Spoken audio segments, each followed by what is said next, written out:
Welcome to the channel Mathematics videos.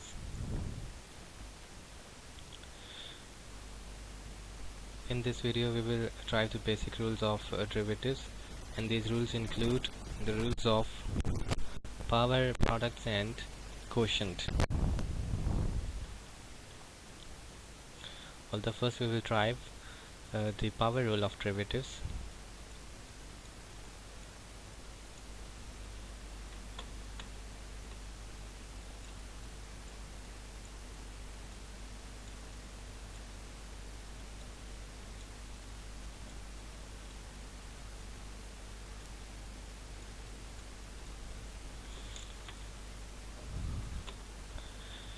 For this we will assume that y is equal to f of x raised to the power n, and by differentiating this function we get n f of x raised to the power n minus 1.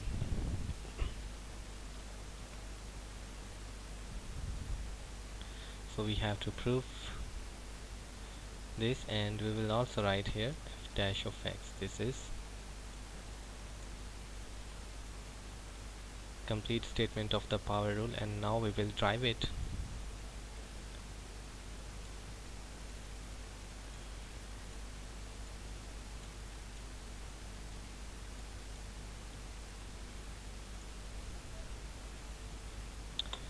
Since y is equal to f of x raised to the power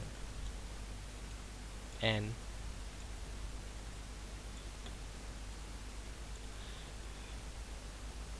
so when you will make a small increment y plus delta y, when you have made a small increment in the value of y, then there is small increment in value of x. It is x plus delta x. So when y changes from y plus delta y, then x changes to x plus delta x.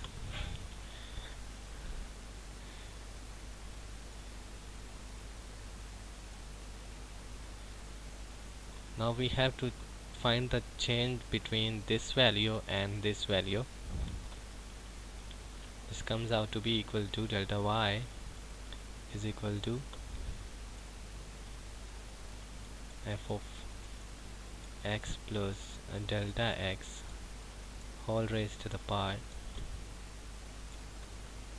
n minus f of x whole raised to the power n.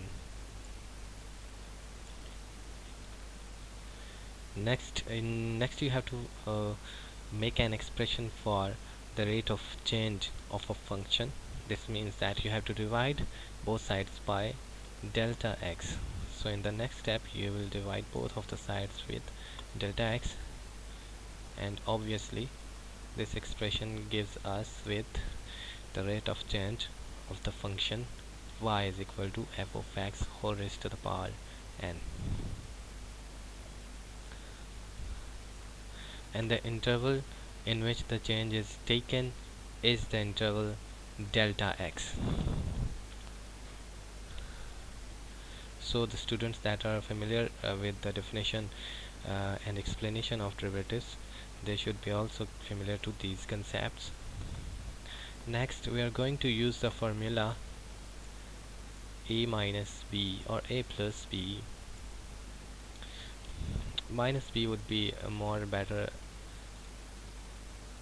A minus b whole raised to the power n, it is equal to a minus b a raised to the power n minus 1 plus a raised to the power n minus 2 b plus a raised to the power n minus 3 b square, and plus up to so on to plus a raised to the power 1 and b raised to the power n minus 2 plus b raised to the power n minus 1. So this is a very basic formula. We will make use of this formula in the numerator of the previous equation. Mark it as the equation number any equation number A. Then delta y divided by delta x is equal to f of x plus delta x. We are going to use this formula that is previously discussed in the numerator of equation A.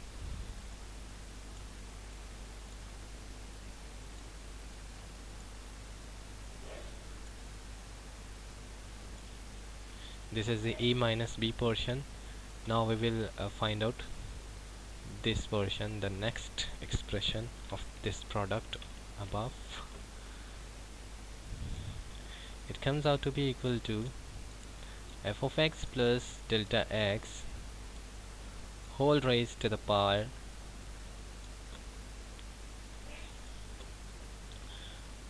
n minus 1 plus f of x plus delta x whole raised to the power n minus 2, and next is b, and b is here f of x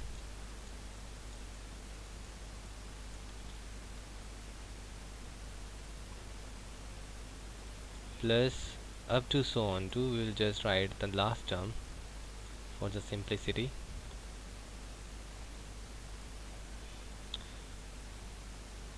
And it is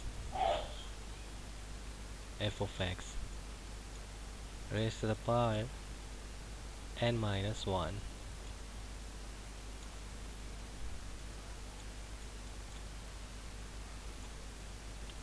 You should make use of square brackets instead of these parentheses.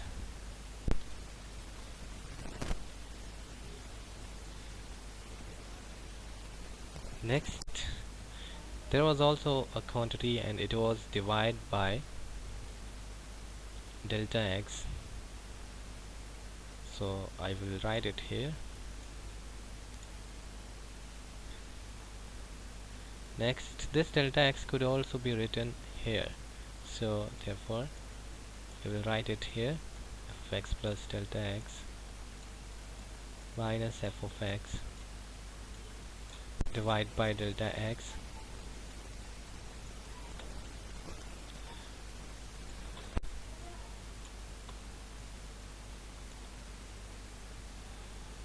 so these terms are going to be written as themselves, so you may write them by yourself. This expression from here to here, you have to write it here in these square brackets. The final step of the derivatives is to take the limit on the rate of change. So you have to take the limit, and the limit is delta x approaches to 0, delta y divided by delta x is equal to, you can also apply this limit separately here, limit delta x approaches to 0, f of x plus delta x minus f of x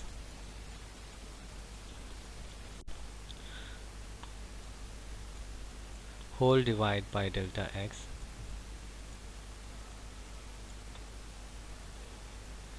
and limit delta x approaches to 0.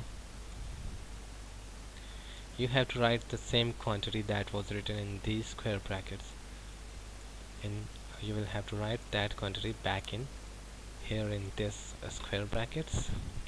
Next you have to simply apply the limit delta x approaches to 0.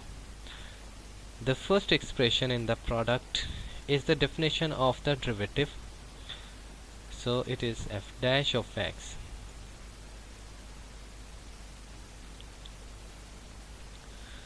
And in the next expression in the product, you have to simply remove delta x, all of the delta x, because it are here equal to 0, and the first expression becomes f of x raised to the power n minus 1.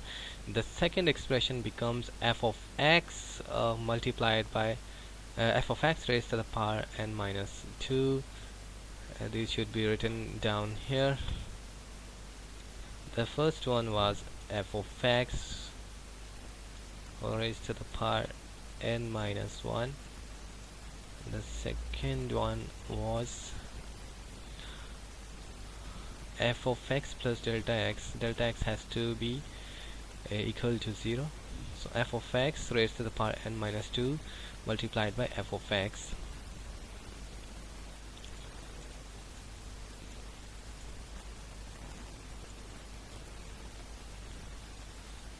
N minus 2 times f of x,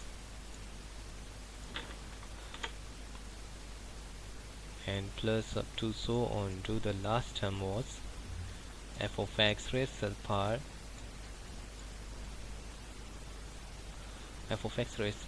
n minus 1.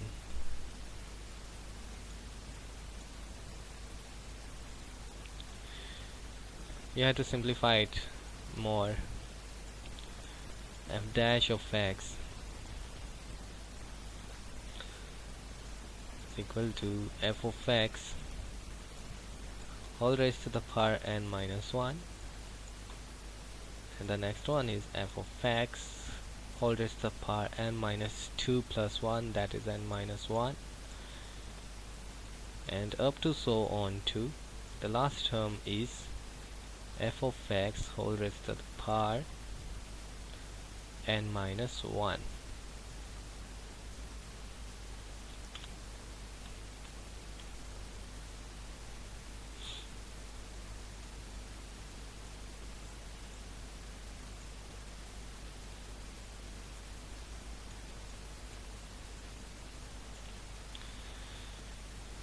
So all of these quantities are f of x raised to the power n minus 1.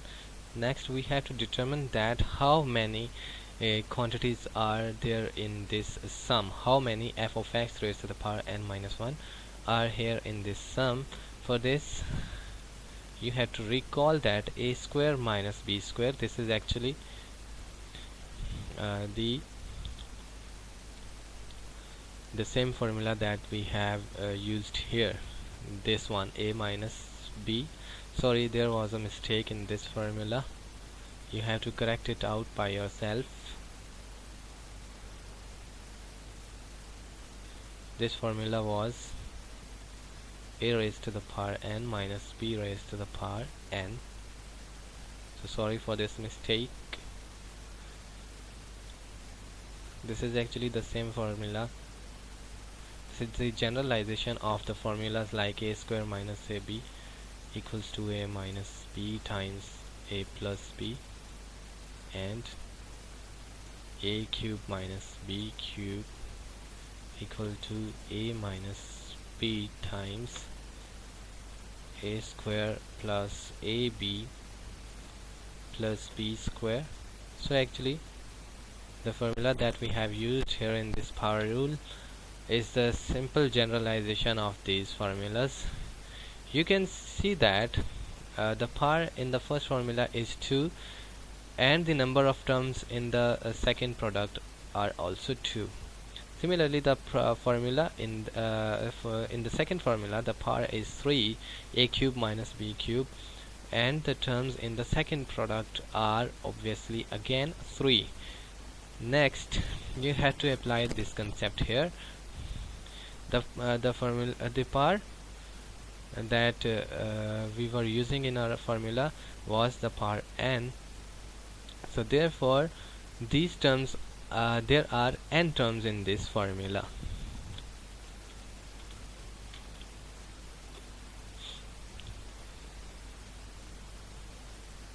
So this sum can be replaced by writing it as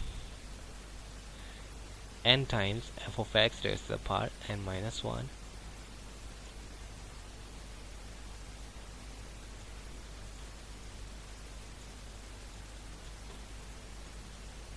n times f of x raised to the power n minus 1. So we get dy by dx equal to n times f of x raised to the power n minus 1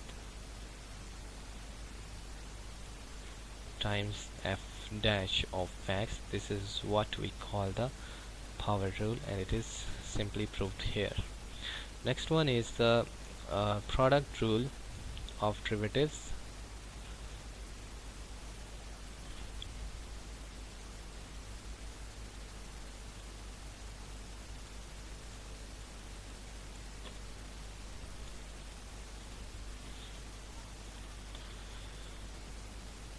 Here you have to assume that y is equal to product of two functions u of x multiplied by v of x.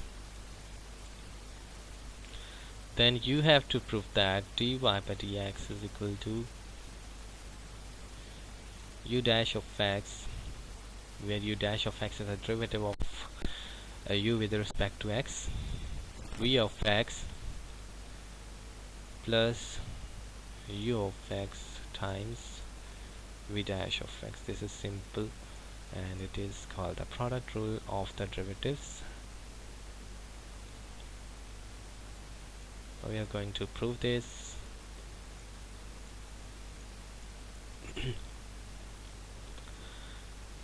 So y was equal to u of x times v of x, and name it as equation number 1. So y plus delta y is simply u of x plus delta x times v of x plus delta x.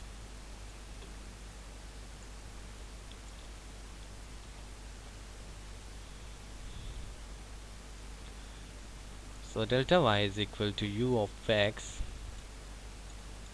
plus delta x v of x plus delta x minus u of x minus y actually, and y is equal to u of x multiplied by v of x. In the next step you have to divide both of the sides with delta x, so we'll divide here it by delta x. In the next step we need u of x plus delta x minus u of x. We need this quantity to make it the derivative. So what we have to add,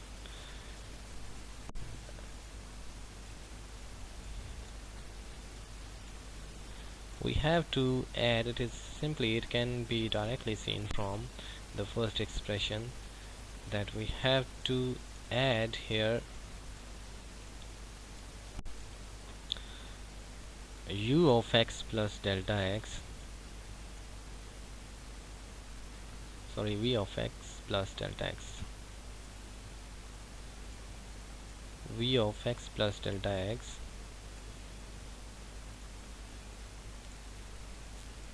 multiplied by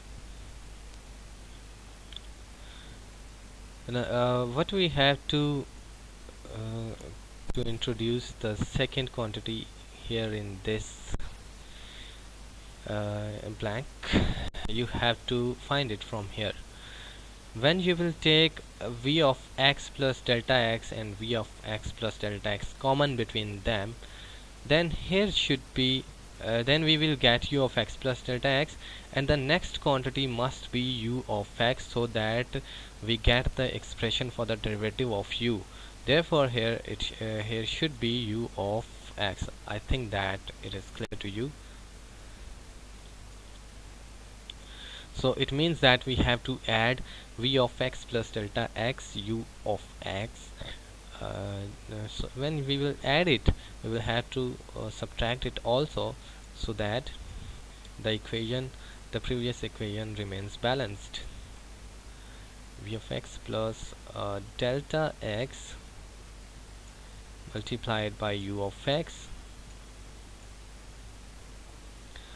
plus v of x plus delta x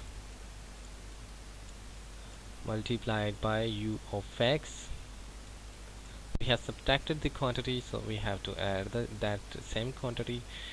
The last expression was equal to minus u of x multiplied by v of x, and we will write that quantity here.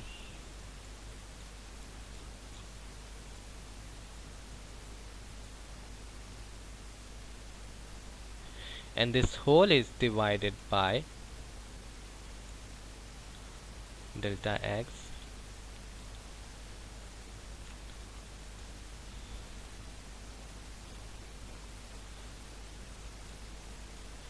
next. Take the common in the first expression and second expression, and it is v of x plus delta x.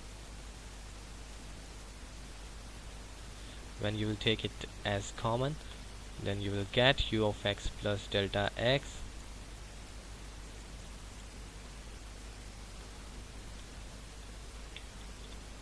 minus u of x. Similarly, you can also take the common u of x between the last two expressions.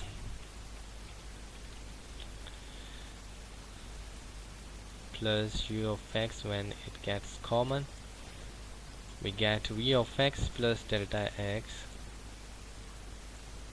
minus v of x, and whole is divided by delta x. Since whole is divided by delta x and there is plus or minus, when in the case of plus and minus you can separate the delta x, so we will separate the delta x in the denominator of both of the expressions in the numerator, and in the last you have to apply the limit. As soon as the limit is applied, the left hand side becomes dy by dx. Here in the first expression, delta x approaches to 0, therefore this becomes 0, and delta x is simply written below the second expression in the product, and it is delta x. So when we will apply the limit delta x approaches to 0 here, then this obviously becomes the definition of the derivative of u. The first was v of x plus 0, 0 has not to be written, and the next one is u dash of x. Similarly, first one is u of x. When the limit is applied here, it becomes v dash of x, obviously. So this was what we needed. This is very simple proof.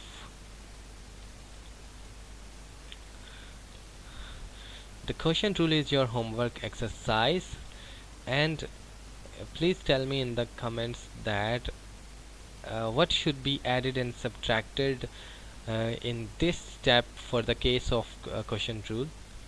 What should be added or subtracted for completing the definitions of derivatives of u of x and v of x for the case of quotient rule, as we have added here v of x plus delta x u of x and subtracted it also. So what should be added and subtracted in the case of quotient rule? This is the question, and you may have to give this answer in the comments.